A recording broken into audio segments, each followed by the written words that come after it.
मित्रांनो, तुमचं मन कधी तुमच्याच विरोधात उभं राहतंय का? योग्य योग्य कळत असूनही चुकीकडे पाऊल ओढलं जातं का? देव जवळ आहे असं वाटतं, पण मन मात्र पळून जातं. आजचा हा अभंग आपल्याला सगळ्यांच्या आयुष्याची खरी कथा सांगतो. हा अभंग म्हणजे तुकाराम महाराजांच्या स्वतःशीच चाललेला एक प्रामाणिक संघर्ष आहे.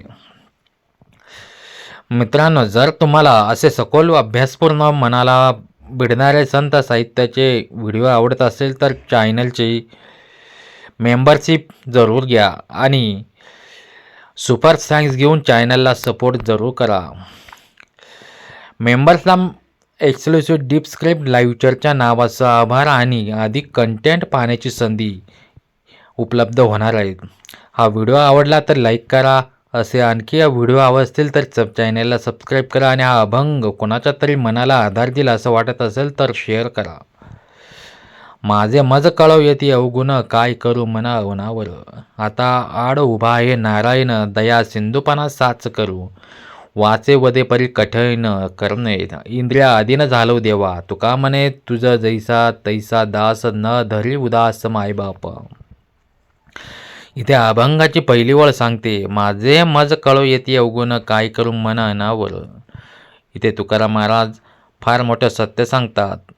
म्हणजे मला माझ्या चुका माहिती आहेत, माझे दोष दिसतात, मला माझ्या कमतरता उमजतात. पण पुढचं वाक्य अधिक वेदनादायक आहे. काय करू मन अनावर म्हणजे माझं मन माझ्या ताब्यात नाही. हीच तर आजच्या माणसाची सगळ्यात मोठी अडचण आहे. आज आपण जाणतो राग वाईट आहे, लोभ त्रास आहे, अहंकार नासवतो, पण तरी मन थांबत नाही. तुकाराम महाराज संत असूनही स्वतःला निर्दोष म्हणत नाहीत. इथेच त्यांची महानता सिद्ध होते. आता आड उभा आहे नारायण, दया सिंधुपणा साच करू. इथे अद्भुत विरोधाभास दिसतो. नारायण म्हणजे देव, पण तोच आड उभा राहतोय. अर्थ काय या ओळीचे? मन इतका विक्षिप्त झाला आहे की देव जवळ असूनही मन आणि देवांमध्ये अंतर निर्माण होतं. तुकाराम महाराज काय करतात आता पुढे? ते देवाला दोष देत नाहीत, तर ते स्वतःला दोष देतात आणि देवाच्या दयाळूपणावर आशा ठेवतात.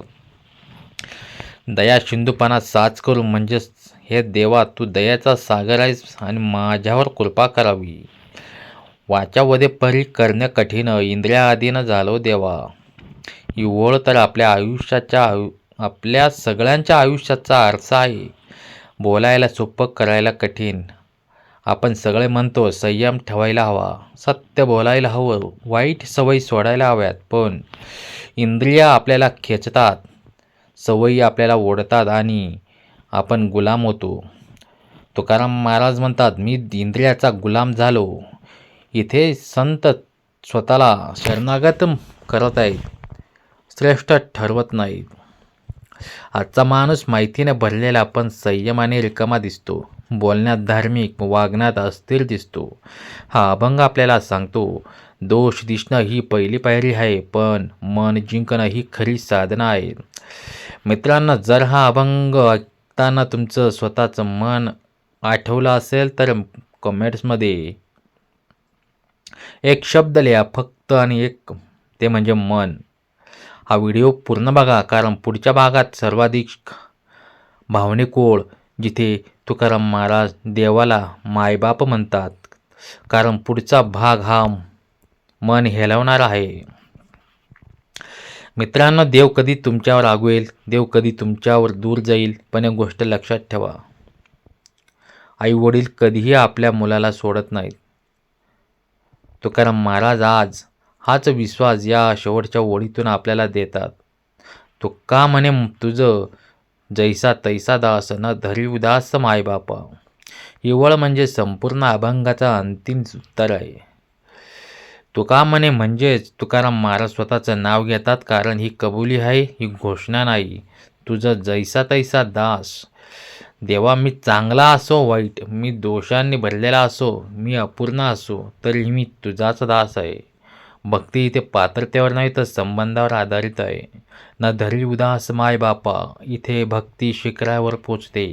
तुकाराम महाराज देवाला म्हणतात, तू राजा नाहीस, तू न्यायाधीश नाहीस, तू केवळ देव नाहीस, तू मायबाप आहेस. मायबाप कधीही मुलाला उदास ठेवत नाहीत. शरणागतीचा खरा अर्थ म्हणजेच दोष नसणं नाही, पाप न करणं नाही. शरणागती म्हणजेच दोष असूनही देवाकडे धाव घेणं, पडूनही उठण्यासाठी हात मागणं. तुकाराम महाराज म्हणतात, मी बदललो नाही, पण तू मला बदल. आज आपण काय करतो? चूक झाली, देवाला सोडतो. अपयश आलं, भक्ती थांबवतो. मन हरवलं, देवापासून पळतो. तुकाराम महाराज उलट सांगतात, मन हरवलं म्हणून देवाकडे जा, चूक झाली म्हणून शरण जा, दोष दिसले म्हणून भक्ती वाढवा. मन अनावर असणं म्हणजे अपयश नाही, देवाकडे परतणं म्हणजे विजय आहे. भक्ती म्हणजे मन जिंकणं नव्हे, भक्ती म्हणजे मन हरवल्यावर देव शोधणं. आज स्वतःला विचारा, माझं मन कोणाच्या ताब्यात आहे? मी देवाला न्यायाधीश मानतो का मायबाप? माझी भक्ती अटींवर आहे का नात्यांवर? मित्रांनो, हा अभंग तुमच्या मनाला भिडला असेल तर, जर तुम्हाला वाटत असेल हा माझ्याच आयुष्याबद्दल आहे, तर चॅनल किंवा व्हिडिओ लाईक करा, चॅनल सबस्क्राईब करा आणि हा व्हिडिओ त्या माणसाला पाठवा जो मनाशी झुंज देतो आहे. कारण असे अभंग अशा सखोल अर्थांचं तुमच्यापर्यंत पोहोचवणं हीच आमची ईश्वर सेवा आहे. मेंबरशिप किंवा सुपर थँक्स सबस्क्राईब करून किंवा सुपर थँक्सने सपोर्ट करून आम्हाला तुमच्या सेवापर्यंत पोचवा, हीच तुमच्याकडून माफक अपेक्षा. मन हरवलं तरी चालेल, देव हरवू देऊ नका. रामकृष्ण हरी. पुन्हा भेटूया पुढच्या अभंगात. तोपर्यंत जय हरी.